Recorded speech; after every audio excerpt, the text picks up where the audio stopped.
నమస్తే, మీరు చూస్తున్న దేశం కోసం మన రైతు. అయితే ఈరోజు మనం వచ్చేసి అలీనా షీప్ అండ్ గోట్ ఫామ్కి వచ్చినాం. ఈ Alina sheep and goat farm వచ్చేసి మనకి కీసరా దయారా ఎగ్జిట్ నెంబర్ 8 మేడ్చల్ మల్కాజ్గిరి. అయితే మన దగ్గర ఉన్నటువంటి యువ రైతు ఇంతకుముందు వీడియోలో మనం చూసినాం, తాహేర్ గారు. ఒక 8 సంవత్సరాల నుంచి ఈ యొక్క మన జీవాల పెంపకంలో ఉన్నారు. వారు మెయిన్గా ఎదుర్కొన్నటువంటి ప్రాబ్లమ్స్ అన్నీ మనం ఈ వీడియోలో తెలుసుకుందాం. అంటే వీళ్ళు ఎలాంటి గొర్రెలను లేకపోతే మేకలను తీసుకొస్తూ ఉంటారు, మరి ఎక్కడ వెళ్ళి తెస్తూ ఉంటారు, బ్రీడింగ్ డెవలప్ అనేది ఏ విధంగా చేస్తూ ఉంటారు, ఇలా పూర్తిస్థాయి వివరాలు వారిని అడిగి తెలుసుకునేటువంటి ప్రయత్నం చేద్దాం. నమస్తే బ్రదర్. నమస్తే సార్. ఒకసారి చెప్పండి సార్, నా పేరు తాహేర్ అండి. ఈ మన ఫామ్ వచ్చేసి కీసర్ దయార్లో ఉంది. ఫామ్ పేరు వచ్చేసి Alina sheep and goat farm. మనం ఒక 5.5 years నుంచి ట్రైనింగ్ కూడా ఇస్తున్నాం కొత్త వాళ్ళకు. మనం ఇక్కడ బ్రీడింగ్ చేస్తాము, ఫ్యాటనింగ్ చేస్తాము. బ్రీడింగ్ అంటే మనం గొర్రెలు ఉంటాయి, అవి వచ్చిన పిల్లలు సేల్ చేసుకుంటుంటాము. ఆ తర్వాత ఏవైతే పిల్లలు ఉంటాయో అవి బక్రీద్కో లేకుంటే ఏదో ఫెస్టివల్కో లేకుంటే రెగ్యులర్గా పిల్లలు పెంచి సేల్ చేసుకుంటుంటాం. ఓకే సరే. అయితే మెయిన్గా మీ ఉద్దేశంలో అయితే గొర్రెలు పెంచితే బాగా లేకపోతే మేకలు పెంచితే బాగా? సరే, ఇప్పుడు మేకలు అయితే టోటల్ ఇంటెన్సివ్లో సెట్ కావు, నా ఉద్దేశం ఇది. నేను ఎందుకంటే పెట్టి చూసుకున్నా, తీసేసినా కూడా. అదే గొర్రెలు అయితే మీరు లోపల పెట్టుకోవచ్చు, బయట తిప్పి కూడా మేపుకోవచ్చు. ఇంకోటి, బయట గొర్రెలు తిప్పడానికి కూడా దానికి వెంచర్లు, ఆ తర్వాత ఓపెన్ ల్యాండ్ ఉంటే సరిపోతుంది. అదే మేకలకైతే మీకు కంపల్సరీ చెట్లు కావాలి, అవి ఆకులకు సంబంధించినవి తింటాయి కాబట్టి మీకు అడవి ఉండాలి. అలాంటి వాళ్ళు మీరు మేకలు పెట్టుకోవాలి. లేదు మీకు ఓపెన్ ల్యాండ్ ఉంటే గొర్రెలు పెట్టుకోవచ్చు. సరే, అయితే మీరు మేకలు పెట్టి చూసారు. ప్రస్తుతం అయితే మన దగ్గర అన్ని గొర్రెలే ఉంటాయి, షీప్సే ఉంటాయి. సార్, మీరు షీప్స్ అనేటివి ఎలాంటి షీప్స్ సెలెక్షన్ చేసుకుని మీరు ఇక్కడ పెంచుతున్నారు? ఇప్పుడు మన దగ్గర చూడండి, ఓన్లీ లోకల్ షీప్సే ఉంటాయి సార్. ఓన్లీ మన తెలంగాణకు సంబంధించిన గొర్రెలే మన దగ్గర ఉంటాయి. నేను బిఫోర్ నా ఎక్స్పీరియన్స్లో నేను నెల్లూరు జూవి పెట్టి తీసేసిన, మాచర్లో ఒక 200 పెట్టి తీసేసిన. ఆ తర్వాత గుంటూరు చిన్న చెవులు ఉంటాయి కదా, అవి కూడా ఫీమేల్స్ నేను చెప్పేది, అవి కూడా పెట్టి తీసేసిన. మేము అన్నిటి కాడ మనం పెట్టి చూస్తే మనం అమ్మేదేమో పిల్లలే కదా. కాబట్టి ఇప్పుడు మనకి ఈ గొర్రె ఏమో 12,000 13,000 గొర్రె వస్తుంది లోకల్ అయితే.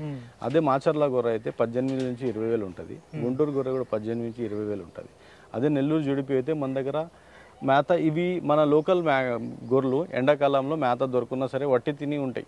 అదే నెల్లూరు జుడిపి జీవాలకైతే కంపల్సరీ మీకు పచ్చి దొరకాలి. కాబట్టి అవి ఆంధ్రాలో సెట్ అవుతాయి, మన కాడ సెట్ కాలేదు కాబట్టి అవి కూడా నేను తీసేసిన. ఇంకోటి, మాచర్ల గుంటూరు కారణం వచ్చేసి మనకు రేట్ ఎక్కువ గొర్రెలు, ఆ తర్వాత పిల్లలేమో అవే 6,000 7,000కు సేల్ చేసుకుంటాం. కాబట్టి దాంతో కంపేర్ చేస్తే ఇన్వెస్ట్మెంట్ డబల్ అవుతుంది, పిల్లలు అవే వస్తాయి. కాబట్టి అన్ని గొర్రెలు ఒకటే పిల్లని ఇస్తాయి. కాబట్టి ఈ పిల్ల కూడా అదే రేటు వెళ్తుంది, ఆ పిల్ల కూడా అదే రేటుకి వెళ్తుంది. కాబట్టి మనం లోకల్ జీవాలని ఎంచుకున్నాం సార్. ఓకే సార్, మీరు ఒక చాలా సంవత్సరం చేస్తున్నారు కాబట్టి మీ అనుభవంలో ఎక్కడికి వెళ్తుంటారు సార్ ఈ యొక్క షీప్స్ మీరు తీసుకోవడానికి? నేను ఎక్కువగా చూడండి 90% నేను రైతుల దగ్గర తీసుకుంటాను. నాకు అనుభవం ఉంది కాబట్టి నేను ఫోన్ చేస్తే చాలు, వాళ్ళ దగ్గర ఉన్నాయో లేవు వాళ్ళు చెప్పేస్తారు. ఆ తర్వాత మీడియేటర్స్ ఉంటారు కదా, వాళ్ళు కూడా మనకు సప్లై చేయడం జరుగుతుందన్నమాట. ఎక్కువగా మనం ఫార్మర్ దగ్గరే డైరెక్ట్గా తీసుకోవడం జరుగుతుంది జీవాలు అయితే, ఫీమేల్స్. సరే, అది ఫార్మర్ దగ్గర తీసుకున్నప్పుడు వాళ్ళు ఏమన్నా చెప్తారా మీకు? అంటే ఇప్పుడు వాళ్ళు ఏమన్నా వ్యాక్సిన్ ఇచ్చిరో ఇవ్వలేదో మళ్ళీ ఎట్లా తెలుసుకొని మీరు తీసుకుంటారు? ఇప్పుడు పెద్దవాటికి చూడండి, మేము చూసి వెళ్ళినప్పుడు అనుభవం ఉంది కాబట్టి చూసినప్పుడు అన్ని హెల్తీగా ఉన్నాయి, అన్ని జీవాలు మంచిగా ఉన్నాయంటేనే తీసుకుంటాం. ఇంకోటి, ఫస్ట్ ఏం చూస్తామంటే దాంట్లో జీవాలు అన్ని హెల్తీగా ఉండి, ఆ తర్వాత మనకు అన్ని ఏవైతే ఏజ్ ఎక్కువ ఉన్నాయా లేకుంటే ఏజ్ తక్కువ ఉన్నాయా, మనకు పనికి వస్తాయా పనికి రావా, అది చూసుకొని 100 జీవాలు ఉన్నాయనుకోండి ఆయన దగ్గర, ఒక 50 60 మనం సెలెక్ట్ చేసుకుని తీసుకుంటాం. కాకపోతే ₹1 ఎక్కువ ఇచ్చైనా మనకు ఉన్న కావాల్సింది తీసుకుంటాం కానీ మంద కొనము. అవును, ఇక్కడ మీరు ఇక్కడ బ్రీడింగ్ కాబట్టి కొంచెం ఏజ్ తక్కువ అయితే మనకు ఎక్కువ రోజులు ఇంకా ఒక 2-3 years మనకు నడుస్తాయి. కాబట్టి అందు గురించి మనం కంపల్సరీ ఏజ్ ని బట్టే తీసుకుంటాం అనమాట. ఏ ఫ్లాక్ అయినా సరే, ఎక్కడ పోయినా తీసుకున్నా సరే, 50 అనుకోండి 20-30 తీసుకుంటాం, 100 అనుకోండి 50 తీసుకుంటాం. అలాగా ఇక్కడికి వచ్చిన తర్వాత సార్, అంటే మీ దగ్గర వీటిని ఎట్లా మెయింటైన్ చేస్తారు? ఇవి టోటల్ మనది బ్రీడింగ్ వచ్చేసి టోటల్ అవుట్ గ్రేజింగ్ ఉంటుంది. మన యొక్క రైతులు ఎలాగైతే పెంచుతారో మార్నింగ్ టు ఈవినింగ్ బయట తిప్పి ఇవి కూడా అలాగే మేపుతాం. ఎండాకాలం వచ్చేసి కుట్టి కొట్టుకొని వేసుకుంటాం. ఒక పూట కంపల్సరీ వేస్తాం, అంత మేత దొరకదు కాబట్టి ఎండాకాలం ఒక్కటే 3 months మనకు సొప్ప అవసరం పడుతుంది. సొప్ప మిషన్లో వేసి సొప్ప వేసుకుంటాం. ఇంకా స్టార్ట్ కాలే, ఒక 15 days తర్వాత ఈ కుట్టి కూడా కొట్టడం స్టార్ట్ చేస్తాం. మిగతాది టోటల్గా బయటికి వెళ్ళి వస్తాయి. ఈ పచ్చి మేత మీరు ఈ 3 months ఏమి ఇస్తారు? ఇది మన సూపర్ నేపియర్ ఉంది, తర్వాత 4G బుల్లెట్ ఉంది. ఇవి 2 మిక్స్ చేసి ఇస్తాం. దాంట్లో కొంచెం దానా కలిపి ఇచ్చేస్తాం. సార్ ఇందాక మీరు ఈ లెగ్యూమ్ నాన్ లెగ్యూమ్ గురించి చెప్పారు. అంటే అసలు ఏంటి సార్ ఈ లెగ్యూమ్ అంటే ఏంటి, నాన్ లెగ్యూమ్ అంటే ఏంటి? లెగ్యూమ్ అంటే leaf variety sir, leaf variety ఆకులు. ఈ హెడ్జులుసాను అవిసా మనకి ఇప్పుడు 500 జీవాలు మనం మేపాలంటే మన దగ్గర ఉండేది 4 ఎకరాలు, 4.5 acres ఉంటుంది. దాంట్లో దగ్గర ఎకర్ షెడ్కి వెళ్ళిపోయింది. కాబట్టి ఇప్పుడు నేను లెగ్యూమ్ వేసాను అనుకోండి, నా దగ్గర లెగ్యూమ్ వేస్తే జీవాలకు ఎండాకాలం సరిపోదు, అది 2 కలిపి వేస్తే. కాబట్టి నేనేం చేస్తాను అంటే దీంట్లోనే హెడ్జులుసును తక్కువ ఉంది, అది పిల్లలకి వేస్తాం అనమాట. జస్ట్ పిల్లలు ఏవైతే లోపల ఉంటాయో అవిట్లకు సంవత్సరం మొత్తం వేస్తాం. కాకపోతే పెద్దవాటికి సొప్పతో పాటు ఇంత మనం తవుడు, ఆ తర్వాత గోధుమ పొట్టు వేసేస్తాం. అవి ఆల్రెడీ బయట వెళ్ళేస్తాయి కాబట్టి అవి కావాల్సినవి దొరుకుతాయి. ఇంకా మనం పచ్చి గడ్డి వేస్తే ఆహారం అనేది ఫుల్ కడుపు నిండుతుంది. దాన్ని బట్టి మనం ఇట్లా కంటిన్యూ చేసుకుంటున్నాం అనమాట. ఆ కంపల్సరీ లోపల పెట్టే వాళ్ళైతే టోటల్గా ఇంటెన్సివ్లో షెడ్లో మీరు పెంచాలనుకుంటే లెగ్యూమ్ 50%, నాన్ లెగ్యూమ్ 50%, 3 ఎకరాల్లో మీరు 100 జీవాలే పెంచాలి. దానికంటే ఎక్కువ పోయినారనుకోండి మీకు ఇబ్బంది అవుతుంది. ఓకే, మనం కొత్తగా స్టార్ట్ చేసే వాళ్ళు కంప్లీట్గా ఇంటెన్సివ్ చేసే అవకాశం ఉంటుంది. బ్రీడింగ్ చేస్తే అంతగా ప్రాఫిటబుల్ ఉండదు సార్. మీరు టోటల్గా లోపలే చేయాలనుకుంటే పిల్లలు తెచ్చుకోండి. తెచ్చినప్పుడు చిన్న పిల్లలు ఉంటాయి కాబట్టి తక్కువ తింటాయి. ఆ తర్వాత మళ్ళీ 2nd month కొంచెం ఎక్కువ తింటాయి. అదే 3rd monthలో ఇంకొంచెం ఎక్కువ తింటాయి. ఆ తర్వాత మీరు తీసేయండి, మళ్ళీ నెక్స్ట్ బ్యాచ్ వస్తుంది, మళ్ళీ పిల్లలు ఉంటాయి. మళ్ళీ మీరు 3 months పెంచితే మీకు రొటేషన్ అవుతుంటుంది. ఇంకోటి మీకు గడ్డి కూడా సరిపోతుంటుంది. అదే మీరు బ్రీడింగ్ పెట్టారనుకోండి, ఇప్పుడు బ్రీడింగ్లో పెడితే ఏమవుతుంది, ఇప్పుడు ఈరోజు పిల్ల తల్లిని తెచ్చుకోరు. ఆ పిల్ల పెద్ద అయ్యే వరకు ఒక 4-5 months పడుతుంది. ఆ తర్వాత అది ఎప్పుడు కడుతుంది, ఈనిన తర్వాత 2 నెలలు కడుతుంది. మళ్ళీ 5 నెలలు సూడి ఉంటుంది. 8 నెలల తర్వాత మళ్ళీ ఇంతది. ఈ 5 నెలలు ఎప్పుడైతే మీరు పెంచుతారో పిల్ల ఉంటుంది. ఆ తర్వాత 4 monthsలో పిల్లలు మీరు మళ్ళీ ఇంకా 2 months ఉంటుంది కదా, అప్పుడు పెంచుతారు. మళ్ళీ పిల్ల పెద్ద అయ్యే వరకు మళ్ళీ ఒక 6-7 months. అలాగా టైం అనేది ఎక్కువ పడుతుంది ఇంటెన్సివ్లో పెంచితే. కొంచెం ఒక 1 time అయినా బయట ఇప్పేది ఉంటే మన ఖర్చు తగ్గుతుంది. బ్రీడింగ్ ఫీమేల్స్ కూడా పెట్టుకుంటే బాగుంటుంది. ఇంకోటి ఫార్మింగ్ అంటే ఏంది, బ్రీడింగే. కాకపోతే మీ దగ్గర అన్ని సౌలత్ ఉండాలి, డ్రై ఫీడ్ తక్కువలో దొరకాలి. ఆ తర్వాత గ్రీన్ మీ దగ్గర సఫిషియెంట్ ఉంటే బ్రీడింగ్ ఎక్సలెంట్. ఆ తర్వాత మీరు ఏం చేయాలంటే అప్పుడు ఫెస్టివల్ టార్గెట్ చేసి ఈ రొటేషన్ కూడా ఉండాలి, బ్రీడింగ్ ఉండాలి, ఫ్యాటనింగ్ చేయాలి. పిల్లలు తెచ్చి సేల్ చేసుకుంటున్నారు. ఎవరు కస్టమర్ వచ్చినా లేదని చెప్పకుండా టోటల్గా 2 in 1 చేస్తే బాగుంటుంది. సరే, మీరు పిల్లల బ్రీడింగ్ చేస్తున్నారు కాబట్టి, పిల్లలు మీరు పెంచుతున్నారు కాబట్టి వాటిని ఎట్లా చూస్తారు సార్? అంటే వాటికి తల్లులకు వ్యాక్సినేషన్ కానీ, పిల్లలకు వ్యాక్సినేషన్ కానీ, డివార్మింగ్ కానీ, ఇట్లా సీజనల్గా ఏమేమి ఇస్తుంటారు, ఎట్లా చేస్తారు? మేము కంపల్సరీ సీజనల్ వ్యాక్సిన్ అయితే కంపల్సరీ ఇస్తాం. సీజనల్ డివార్మింగ్ కూడా కంపల్సరీ చేస్తాం. సంవత్సరంలో 5 వ్యాక్సిన్లు ఉంటాయి. ఫస్ట్ ఇప్పుడు వర్షాకాలం ముందు ఈటీ వేసుకుంటాం, అది చిటుకు రోగం అంటారు కదా, అది రాకుండా. FMD వేసుకుంటాం వర్షాకాలంలో, అవి కుంటకుండా. ఆ తర్వాత సొల్లు రోగానికి బ్లూటంగ్ అని వస్తుంది, అది వేసుకుంటాం. ఆ తర్వాత షీపాక్స్, అమ్మ తల్లి అని చెప్పి ఆ వ్యాక్సిన్ వేసుకుంటాం. నెక్స్ట్ ఇంకోటి మనకు PPR అని. PPR అయితే కంపల్సరీ పిల్లలు తీసుకురాగానే 2nd day వేసుకుంటాం. ఏవైతే పిల్లలు మనం సాధారణంగా షెడ్ తెచ్చుకుంటామో మగ పిల్లలు, first day 2nd day rest ఇచ్చి మనం వేసుకుంటాం అన్నమాట.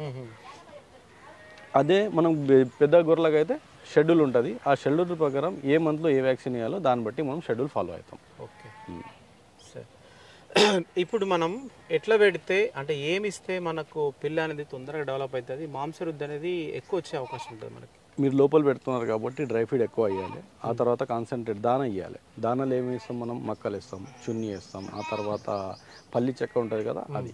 ఈ 3 నుంచి 4 రకాలుగా మీరు ఏదైతే దగ్గరలో దొరుకుతాయో అవి మీరు కలిపి, ఇప్పుడు పిల్ల స్టార్టింగ్లో తెచ్చారనుకోండి 70 grams నుంచి స్టార్ట్ చేయాలి. 3 నెలల పిల్లకు 70 to 100 grams. ఆ తర్వాత 15 days తర్వాత కొంచెం కొంచెం పెంచుకోండి. నెల తర్వాత 150 grams. 2 నెలలకు వచ్చింది అనుకోండి 200 నుంచి 250 grams. ఆ తర్వాత సేల్ చేయాలి. పిల్లలు మనం పెట్టుకున్నామంటే 100 days బిఫోర్ మీరు సేల్ చేసుకోవాలి. ఓకే. ఏవైతే పిల్లలు ఉంటాయో 15 కిలోలు లైవ్ వెయిట్ తీసుకురావాలి, 30 కిలో వరకు సేల్ చేసేయాలి. దానికి దాటితే ఏమవుతుందంటే తినేది ఎక్కువ, పెరిగేది తక్కువ అయిపోతుంది, మైనస్లో వెళ్ళిపోతారు. ఇప్పుడు ఎలాగైతే బ్రాయిలర్లో 40 days పెంచుతారో మళ్ళీ 2 days ఎక్కువ పెంచిననుకో ఆయనకు ఫీడ్ లాస్ అవుతుంది, కన్సంప్షన్ ఎక్కువ అవుతుంది, ఫీడ్ లాస్ అవుతుంది. అలాగే మనం దాంట్లో లాస్ అయిపోతాం. సేమ్ ఇలాగే ఇవి కూడా అంతే అనమాట. 3 నెలలు టార్గెట్ ఉండాలి. ప్రతి నెల 4 కిలోలు పెరగాలి. 15 to 17 kgs తెచ్చుకుంటే 12 కిలో పెరిగింది అనుకోండి, అప్రాక్సిమేట్లీ 30 kgs వచ్చేస్తుంది. ఆ టైంలో అమ్మేస్తే 400 లెక్కన 12,000 వస్తాయి. అదే మీరు హోల్సేల్గా అమ్మితే మనకు ఒక 1000 తక్కువ వస్తాయి, కానీ అన్నీ ఒకేసారి వెళ్ళిపోతాయి. అలాగా మనం బ్యాచెస్ అనేది పెట్టుకోవాలి. సరే, అయితే ఇప్పుడు మార్కెట్లో డిమాండ్ దేనికి ఉందంటారు సార్? ఇప్పుడు మేకాకు ఉందా, తర్వాత మనకి షీప్ ఎక్కువ ఉందంటారు? రెండింటికి డిమాండ్ ఉందండి. మొన్న మటన్ షాప్ ఉంది, నేను మేకకు వస్తా, గొర్రెకి వస్తా. మీరు వచ్చారు నా దగ్గర మటన్ తీసుకొని, మేక కూర ఉందా అంటే ఆ మేక కూరనే అంట, గొర్రె కూర కావాలంటే ఆ గొర్రె కూరనే అంట. మీరు గుర్తుపడతారా? ఎవరు గుర్తుపట్టరు. కాకపోతే మనకు ఒక ఊహ ఆలోచన ఉంటుంది అంతేగాని మీట్ అయితే సేమ్ ఉంటుంది సార్. ఇప్పుడు డిమాండ్ ఇప్పుడు డైరెక్ట్గా తీసుకునే వాళ్ళు ఏమంటే మేకలు ఇష్టపడతారు. ఎప్పుడు దసరా టైం, దసరా తర్వాత మనం బండ్లు తీసుకొని కొత్తగా వస్తాం చూడండి, ఎప్పుడు అది సంక్రాంతినా, సంక్రాంతికి దసరాకు బాగా వస్తారు కదా, అప్పుడు మేకల్ని ఎక్కువ ఇష్టపడతారు. కాకపోతే మన సరౌండింగ్ అది లేకుండా, ఇప్పుడు సిటీ సరౌండింగ్లో అయితే మేకలు ఎక్కడ లేవు. గొర్రె పొట్టేలే కంపల్సరీకి వస్తారు, గొర్రె పొట్టేలు కూడా వస్తారు. అదే ఊర్లలో అయితే కంపల్సరీ మేకపోతులే కావాలంటారు. ఆ టైంలో మీరు ఎక్కడైతే సరౌండింగ్ చూసుకోవాలి. అదే మీరు ఎక్కడైతే ఫామ్ పెడుతున్నారో అక్కడ ఏ డిమాండ్ ఉంది దాన్ని బట్టి మీరు వెళ్ళాలి. నేను చెప్పిన విధానం అయితే పక్కా. మీకు అడవి ఉంటే మేకలకి వెళ్ళండి, లేదంటే గొర్రెలకి వెళ్ళండి. సరే అండి, ఇప్పటి వరకు మీరు పెట్టినప్పటి నుంచి మామూలుగా సేల్స్ ఎట్లా చేసి ఉంటారు మీరు? సేల్స్ అయితే నా ఓన్ మార్కెటింగ్ అండి. నా సొంతంగా 10 years నుంచి ఇంతమంది నాకు చూస్తున్నారు కాబట్టి, ఆ తర్వాత నాకు ఆల్రెడీ మార్కెట్ సెట్ అయింది కాబట్టి మన దగ్గర సేల్కి ఏ ఇబ్బంది లేదు. మీరు అలాగే యూట్యూబ్ ఉంది, మీ ఛానల్ ఉంది, దాంట్లో యూట్యూబ్లో మీ జీవాలు చూపించుకోవడం. ఒకసారి సేల్కి వచ్చింది అనుకోండి, యూట్యూబ్లో వేయాలి, మన కాడ ఇన్ని జీవాలు ఉన్నాయండి, మేము సేల్ చేస్తున్నాము, ఈ మన అడ్రస్, మన చుట్టుపక్కల ఎవరన్నా వాళ్ళు వస్తే మనం ఇట్లా జోక్ ఇస్తాం, లేదు హోల్సేల్గా కావాలంటే కూడా ఇస్తాం. ఆ విధంగా మనం మార్కెటింగ్ చేసుకోవాలి. బ్యానర్స్ ఉన్నాయి, బ్యానర్స్ ఫెస్టివల్ టైంలో బక్రీద్ అనుకోండి మస్జిద్ల కాడ పెట్టుకోవాలి, దసరా సంక్రాంతికి టెంపుల్స్ కాడ మనం బ్యానర్లు కట్టుకోవాలి, చౌరస్తాలో మన బ్యానర్స్ కట్టుకుంటే ఆటోమేటిక్గా మార్కెటింగ్ అవుతుంది. ఇబ్బంది ఏం లేదు, మీరు టైం ఇవ్వాలి. కస్టమర్ వచ్చినప్పుడు నేను లేను, మన దగ్గర జీవాలు లేవు, తర్వాత రండి అంటే ఆ కస్టమర్ మళ్ళీ వేరే దగ్గర వెళ్తాం. అలాగైతుంది మనం. ఇదే మార్కెటింగ్ స్ట్రాటజీ. మార్కెటింగ్ అయితే మనం ఓన్ చేసుకోవచ్చు, మన శ్రద్ధ ఉంటే సరిపోతుంది. సార్, అంటే ఇప్పుడు ఆల్రెడీ మీరు ట్రైనింగ్ ఇస్తున్నారు కాబట్టి ఇప్పుడు మామూలుగా ఎప్పటి నుంచి మనం, అంటే ఇప్పుడు ఒక ఫార్మర్ ఒక 50తోని స్టార్ట్ చేసింది అనుకోండి, ఎప్పటి నుంచి మనం లాభాలను ఆశించే అవకాశం ఉంటుంది? ఈ లేబర్ మేనేజ్మెంట్ మనం ఎప్పటి నుంచి తీసుకోవాల్సి ఉంటుంది? ఫస్ట్ సెకండ్ బ్యాచ్ కొంచెం ఇబ్బంది అవుతుంది, ప్రాఫిట్స్ కొంచెం తక్కువ వస్తాయి, కొన్నిసార్లు లాస్ కూడా కావచ్చు. అనుభవం లేదు కాబట్టి రోగాలు ఏదైనా వచ్చిందనుకోండి మనకు తెలియకపోవచ్చు, మనం నెగ్లెక్ట్ చేసుకోవచ్చు. First batch, second batch, third batch అయితే మీకు అంతా టోటల్గా అనుభవం వచ్చేస్తాయి కదా. ఆ థర్డ్ బ్యాచ్, ఫోర్త్ బ్యాచ్ ఉండాలి. మనం ఏం చేస్తామంటే 6 నెలల్లో, సంవత్సరం లోపల ఫామ్లో తీసేయడం జరుగుతుంది. మీరు నేర్చుకోవాలంటే దానికి ఏదైనా కావాలి, మీరు దానికి ట్రీట్మెంట్ చేయాలి, అప్పుడే మీకు నాలెడ్జ్ అనేది వస్తుంది. ఆ తర్వాత మీరు సర్వైవ్ అవుతారు. దీనిలో వాళ్ళు ఏం చేస్తారంటే ఏదో లాస్ అయింది, ఇంకా తర్వాత నెక్స్ట్ కూడా అలాగే ఉంటుంది, మళ్ళీ ఎప్పుడు చేసినా ఇలాగే ఉంటుందని చాలా మంది తీసేస్తారు. ఓపిక ఉండాలి. ఈ ఫీల్డ్ అనేది ఓపికతో కూడిన ఫీల్డ్ అనమాట. ఇది మీ పేషెంట్ని టెస్ట్ చేస్తుంది. ఆ పేషెన్స్ ఉంటేనే ఈ ఫీల్డ్లో సక్సెస్ అవుతాం. సార్, అంటే మీరు ఓన్లీ మీట్ కోసమే ఇస్తుంటారా, లేకపోతే ఏదైనా బ్రీడ్ డెవలప్మెంట్ కోసం కానీ మనకు పొట్టేలు కావచ్చు, తర్వాత మంచి గొర్రెలు కావచ్చు, ఏమైనా ఇస్తుంటారా? ఎట్లా మన ఫామ్లో ఒక్కసారి ఎవరైనా కొత్తగా పెట్టాలంటే షెడ్, జీవాలు, ఆ తర్వాత మేత, డ్రై ఫీడ్ అన్నీ మేము ప్రొవైడ్ చేస్తాం. ఓకే. ఏది కావాలంటే అది ఇవి ఇస్తాం సార్. మీకు బ్రీడింగ్ కావాలంటే బ్రీడింగ్ ఫీమేల్స్ ఇస్తాము. మీరు పిల్లలు ఇప్పించాలంటే రైతు దగ్గర పిల్లలు కలెక్ట్ చేసి మీకు ఇవ్వడం జరుగుతుంది. కాకపోతే మన రేట్ ₹1 అటు ఇటు ఉంటుంది, కానీ మీకు హెల్దీ యానిమల్స్, ఆ తర్వాత బ్రీడింగ్లో మనకు మీకు అంటే ముసలివి రాకుండా, బుడ్డవి కాకుండా ఒక నార్మల్ ఏజ్వి మీకు ఇవ్వడం జరుగుతుంది. లేకుంటే మేము అసలు ఈ ఇప్పాము అనమాట. ఎందుకంటే మేము ఇప్పించినాం అనుకోండి మన మాట పోవద్దు. మన చూడండి 10 years నుంచి వచ్చాను కదా, మన డ్రాబ్యాక్ ఉండదు, మేము డైరెక్ట్గా ఉంటాం. మీకు ఇంకా తక్కువలో దొరుకుతుంది, మీరు ఎక్కడైనా తీసుకోవచ్చు. మన దగ్గర వచ్చారనుకోండి క్వాలిటీ మీరు కాంప్రమైజ్ మనం చేయము. కాబట్టి మేము ఇచ్చినాం అనుకోండి, క్వాలిటీ ఫీమేల్స్ ఉంటాయి, క్వాలిటీ కిట్స్ ఇప్పిస్తాం. డైరెక్ట్ సొంతంగా వాళ్ళని తీసుకెళ్ళి అక్కడ పిల్లలు అయితే ఇప్పడం జరుగుతుంది. లేదంటే సొంతంగా మార్కెట్కి వెళ్ళి మార్కెట్లో మీకు ఏదైతే మనకు మీకు ఫీల్డ్లో షెడ్లో సెట్ అవుతాయి ఎలాంటి పిల్లలు తీసుకోవాలి. ఫస్ట్ స్టార్టింగ్లో అవగాహన ఉండదు. అవును, ఏ పిల్లలు తీసుకోవాలి. చిన్న పిల్లలు అంటే ఇప్పుడు సంతకు పోతాము 2 నెలల పిల్ల కూడా ఆయన ఏమంటాడు 3 నెలలు 4 నెలలు అంటాడు. అవగాహన లేదు కాబట్టి. అదే మనం ఒకసారి పోయినాం అనుకోండి, ఇటువంటి పిల్లలు తీసుకోవాలి, కొమ్మెళ్ళ పిల్ల. ఆ తర్వాత సైజ్ ఎలా ఉండాలి, అది పెరుగుతుందా పెరగదా. అన్నిటికీ కొమ్మలు ఉండొచ్చు, కొన్ని 6 నెలలు ఉంటాయి, అవి అలాగే ఉండిపోతాయి. అవి తీసుకొచ్చి మన ఫామ్లో పెట్టి పెంచితే అవి పెరుగుతాయా, పెరగవు. కాబట్టి మీకు నాలెడ్జ్ అనేది వస్తుంది. ఆ తర్వాత మీరు నెక్స్ట్ బ్యాచెస్ నుంచి మీరే వెళ్ళొచ్చు, మీరే తీసుకోవచ్చు, ఎక్కడ తీసుకోవచ్చు. అన్ని సప్లై చేయడం జరుగుతుంది సార్. చూడండి తావేరు గారు అయితే మనకు దాదాపు ఒక 5.5 సంవత్సరాలు 6 సంవత్సరాల నుంచి కంప్లీట్గా మనకు మేకల పెంచి చూశారు. గొర్రెల్లో 10 ఇయర్స్ నుంచి తావేరు గారు అయితే మేకలు పెంచి చూశారు.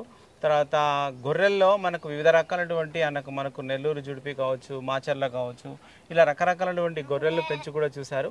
వారికి మెయిన్గా సెట్ అయింది అయితే మనకు తెలంగాణలో ఎక్కువగా ఇష్టపడేటువంటి ఈ యొక్క గొర్రెలను వాళ్ళు ఎక్కువగా ఇక్కడ డెవలప్ చేస్తున్నారు, పెంచుతూ ఉన్నారు.